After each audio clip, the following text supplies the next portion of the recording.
after the game, it's the aftermath. Win or lose, we still wave our commander's flag. Riding with Wentz under center, making the pass. Jahan Dotson, young rookie, making a splash. The burgundy and gold, that's what we about. Jonathan Allen knocking QBs to the ground. We die hard and nobody can shut us down. Cause this is the greatest show in town. Let's go. Go, go, go, go.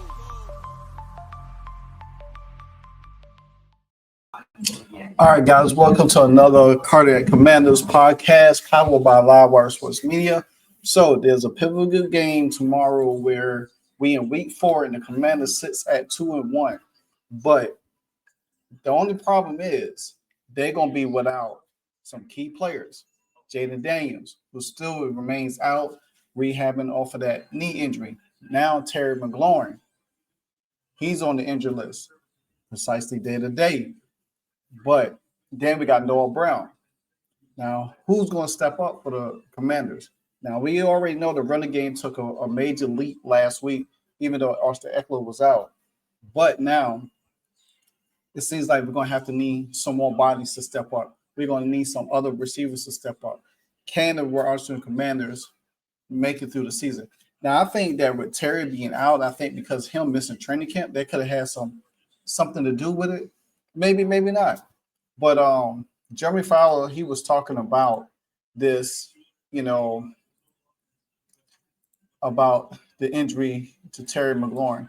Take a listen. They continue to wait for Jayden Daniels. I think they all want to know, when will they see him under center? Week 5 against the Chargers is a possibility. Jayden Daniels out this week, just didn't quite make it on the knee. He was pushing to play. I'm told that he's making progress inside that building on his rehab. Some of this is simply a mobility thing. This is a dual threat quarterback that needs to be able to move around. If he was a pure pocket passer, maybe an older player, they would potentially put him out there, but he just didn't get cleared by the doctors. He's trending up, though, so week 5 a possibility. The question is Terry McLaurin. Is he going to have him? Because he's week to week. He's not going to go on injured reserve, I'm told, but there's really no certainty as to when exactly he'll be back. Okay, I hear better news in Kansas City, especially for that depleted receiving staff. Xavier Worthy, he is back. Full go in practice all week. Coach Andy Reid said he's good to go. He wanted to play the last 2. All right, so that's just a little bit. He was talking about Jayden Daniels and Terry McLaurin, but I'm going to go a little bit in depth with that a little bit more because I want to bring a little bit more clarity what's going on with Terry McLaurin and everything like that. Because I think with Terry McLaurin, he's an older receiver now, and I think if he came to training camp, he would be a little bit better. So this headline right here is from the Washington Commanders website. It says the Commanders have ruled out Jayden Daniels for another second straight week, meaning backup Marcus Mariota will get the start against the Atlanta Falcons, which the Atlanta Falcons did not look good last week, got shut out by the Carolina Panthers, where the Washington Commanders went on to beat the Las Vegas Raiders in week 3 by the score of 41-24. So Daniels is still dealing with a knee injury since week 2 matchup against the Green Bay Packers. Returned to practice in a limited capacity this week. He was seen working out in individual drills on Wednesday and Thursday, but was not on the field during the portion of Friday's practice, but still was open to the media. Daniels said at the podium that he feel good. Head coach Dan Quinn said that Jayden Daniels has been working really hard to get healthy enough to return back on the field. However, the medical staff has not seen enough to fully clear Daniels for contact. Now, maybe the upcoming week after this Atlanta game, which I do believe the Commanders should beat the Atlanta Falcons down there in Georgia. So it's going to be pretty interesting to see how that all plays out. I know the thing about it is that, having Jayden Daniels would help a little bit more and everything like that, but we'll have to see. Now, with the Commanders, who also will be out with 2 top-tier receivers, that's Terry McLaurin with the quad and Noah Brown growing, who also will be held out. Just said McLaurin injured himself while diving for a touchdown against the Raiders. I think on that play where he got that bomb and he was running and he tried to dive in for the end zone. I believe it's that play right there. McLaurin was listed as questionable for the rest of the game and did not return.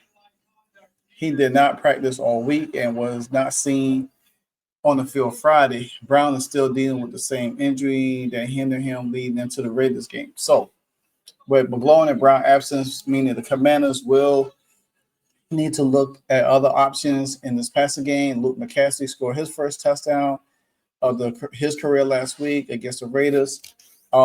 He caught 3 receptions for 56 yards. Veteran Chris Moore, who caught 2 catches for 25 yards, and also had a 34-yard pickup against the New York Giants.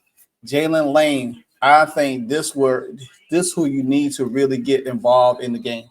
Jayden Lane had that punt return, that kickoff return or punt return last week for a touchdown, and he was named Rookie of the Week as well. The team primary punt returner option has 3 receptions for 11 yards with 11 targets, but the team also has confidence he can be more versatile weapon in the offense. There are also 3 players in Washington on practice squad: Tay Martin, Jacoby Jones, and Ja'Cory Brooks, who could also elevate the game day roster. Now, the Commanders will also be without tight end John Bates for another week. Percy Butler, who is on the depth chart in the secondary to add additional special team value, and Ja'Cory Carsey, better known as Bill, is dealing with a knee injury, questionable for Sunday game. But the injury report status for that, for him, is that he's going to be there and everything like that. So I think, me personally, if I was Washington, I would really put more emphasis on Jayden Lane in the game. I think, and once he could develop with Debo, by the time Terry come back, you would actually have that guy. I will incorporate him more. I think he could be a valuable weapon. He's fast and everything like that. So, me personally, the Washington Commanders was going to have to play keep away, and because our defense is solid. They like what, top 5, top number 1, and in certain stats. So the Washington Commanders pretty much could rely on the defense. But Marcus Mariota, who did a wonderful job last game, but he got to make sure he not turn the ball over, because he did have a fumble and almost lost 2 fumbles in that game. So if he could hold on to the ball and make it more suitable, then I think it will all work out pretty well for the Commanders. I don't think the Commanders need anything to worry about too much. To me, I just think they will be fine, and I think they'll be ready. They will be ready to roll when it comes down to. Here you go. Here's the injury report right here. So, not that again. So yeah, John Bates out, Noah Brown out, Jayden Daniels out, Terry McLaurin out, Percy Butler questionable, Bill questionable, Trey Amos full, and tight end Carson Yankov. Oh, that's not too good. They're all available. And for the Falcons, I don't see anything on the Falcons, so we don't know. But oh man, I had this up earlier. Yeah, so the Washington Commanders, they're the number 1 third down defense in the league right now, and everything like that. So, and then if you look at some stuff what JP Finley had to say about the team earlier, he said, Cliff Kingsbury, this was on the 25th. He said Cliff Kingsbury said one of the factors for going to Chris Paul instead of Brandon Coleman is health. He has some nagging injuries and stuff. That's when they made the change with everything else.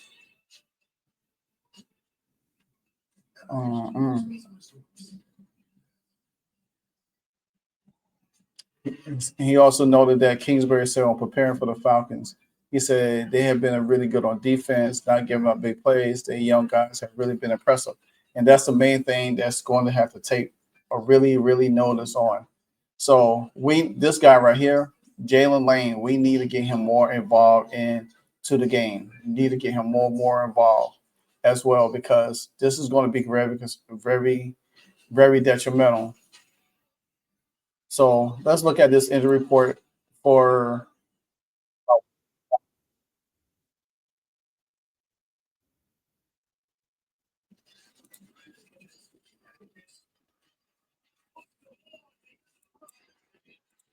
Over the Las Vegas Raiders that got them to 2-1, and now they're facing the Atlanta Falcons. But the story of Falcons week, injuries. That's the one word no coach in the NFL likes to hear. And man, does Washington have a lot of them. Now, so we're clear. We're taping this on Wednesday. A lot of things could change. There's a lot of moving parts. But let's run through it. John Bates and Noah Brown, both of those guys missed last week. They were DNP Wednesday with the same injuries that caused them to miss the Raider game. Then go down to Percy Butler. He was injured in the Raider game. This is a new one. Ja'Cory Krosky-Merritt, a.k.a. Bill, he didn't practice on Wednesday with a knee issue. Now, people are saying that Bill will be just fine. Some of that's just a byproduct of his violent running style. When he breaks all those tackles, sometimes it hurts a little bit. It might be a little bit sore. Terry McLaurin, circle that. That's the big one. Nobody's really clear what Terry McLaurin's situation is. He is looking for a second, maybe a third, maybe multiple opinions on what we were told was a quad injury. One of the scariest parts of this, though, it seems unclear exactly what the injury is. That's a big one to pay attention to. Zach Ertz, DQ is really good to his veteran players. Most of the time they don't practice on Wednesdays. So I wouldn't worry about Ertz. I wouldn't worry about Vaughn. I wouldn't worry about Payne. I wouldn't worry about Tunsil. These last three, we did get a little bit of good news. Trey Amos, who might be Washington's best corner already, the rookie did miss some time in that Raiders game, was limited with a calf. Colson Yankoff, full practice. He had the ankle issue. But what about Jayden Daniels? Obviously, Jayden Daniels is the key to this Washington team going on another deep playoff run. He missed the Raider game, but he was back on the practice field Wednesday. In the portion I got to watch, he was running around, looked to be pretty good. So let's get right into what I'm hearing.